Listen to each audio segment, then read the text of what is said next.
Assalamualaikum warahmatullahi wabarakatuh. Bertemu lagi dengan channel CC Karuliani.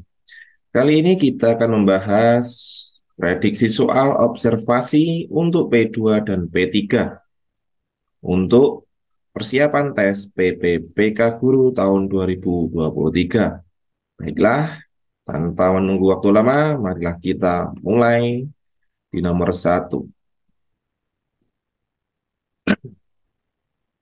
Kecerdasan majemuk atau multi intelijensi merupakan berbagai kemampuan atau kecerdasan yang dimiliki oleh siswa untuk A. Menjawab pertanyaan, B. Memecahkan masalah, C. Mengenal semua teman kelas, D. Mengembangkan diri, E. Mengerjakan tugas.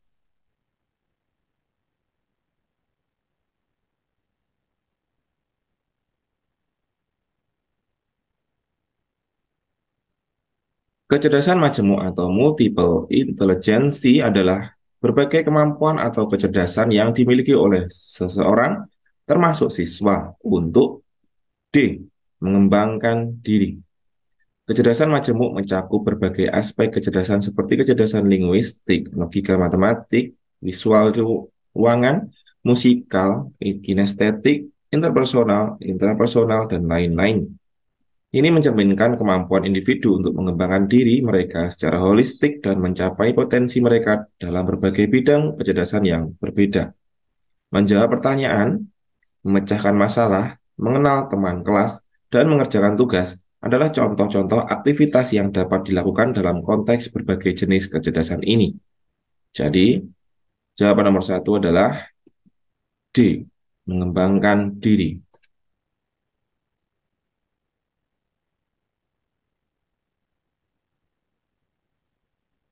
Nomor dua, pada dasarnya, upaya pembaharuan pada bidang pendidikan tertuju pada peningkatan mutu proses dan produk sistem pendidikan nasional. Proses dan produk tersebut terutama tertuju dalam bidang A. Peningkatan pemerataan kesempatan belajar, B. Pembebasan biaya pendidikan pada pendidikan dasar, C. Cara mengatasi kendala terhadap pelaksanaan inovasi pendidikan, D. Pendemokrasian pendidikan di Indonesia, E. Peningkatan pemerataan fasilitas pembelajaran.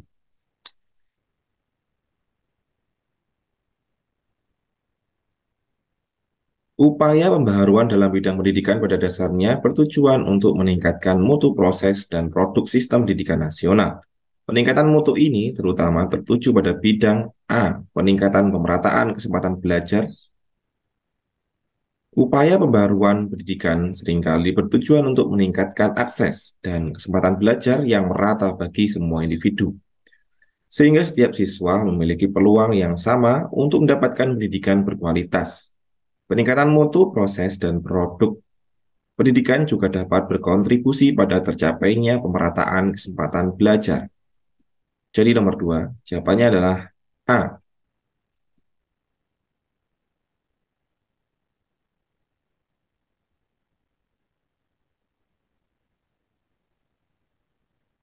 Nomor tiga, pendidikan memiliki beberapa sifat. Salah satunya adalah pendidikan merupakan suatu upaya untuk membantu manusia agar mampu hidup sesuai dengan martabat kemanusiaannya.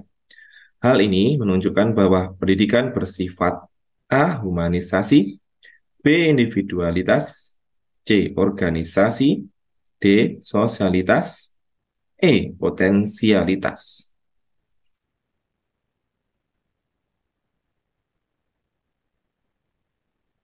Pendidikan yang merupakan upaya untuk membantu manusia agar mampu hidup sesuai dengan martabat kemanusiaannya memiliki sifat A. Humanisasi.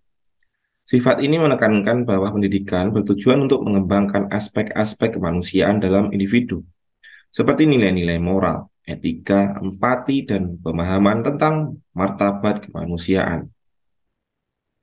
Jadi, nomor tiga, jawabannya adalah A.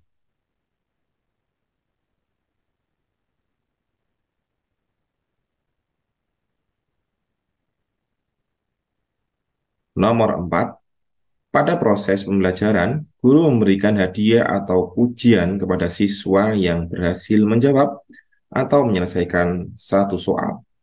Tindakan yang dilakukan oleh guru merupakan salah satu contoh penerapan teori belajar. A. Classical conditioning. B. Connectionist. C. Constructivist. D. Behaviorist. E. Operant condition.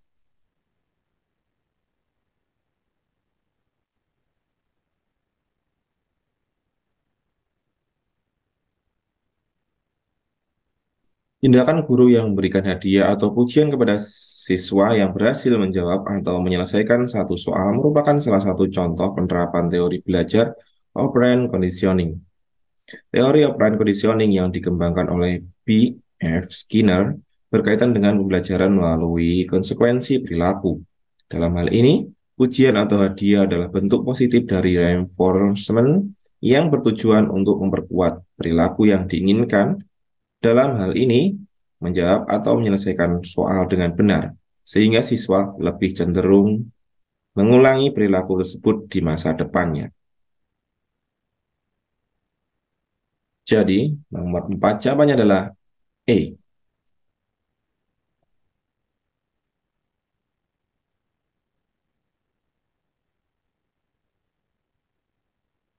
5. Pernyataan berikut yang termasuk contoh kegiatan atau cara melatih intelijensi secara berimbang adalah A. Mengajak siswa untuk berdiskusi tentang pelajaran tertentu. B. Siswa diberi tugas untuk menyelesaikan suatu masalah. C. Melakukan studi dokumentasi tentang data-data siswa. D. Mengobservasi perilaku guru dan siswa. E. Mengamati ruang kelas sampai hafal.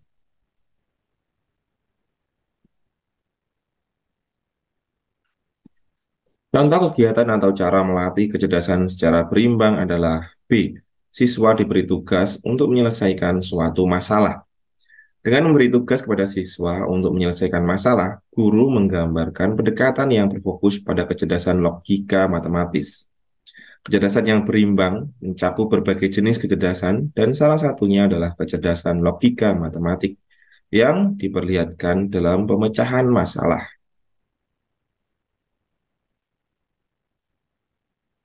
Jadi, kunci jawaban nomor 5 adalah B. Siswa diberi tugas untuk menyelesaikan suatu masalah.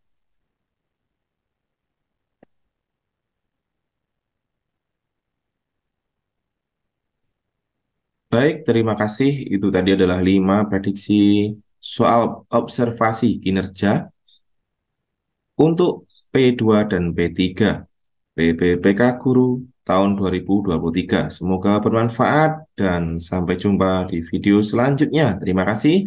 Wassalamualaikum warahmatullahi wabarakatuh.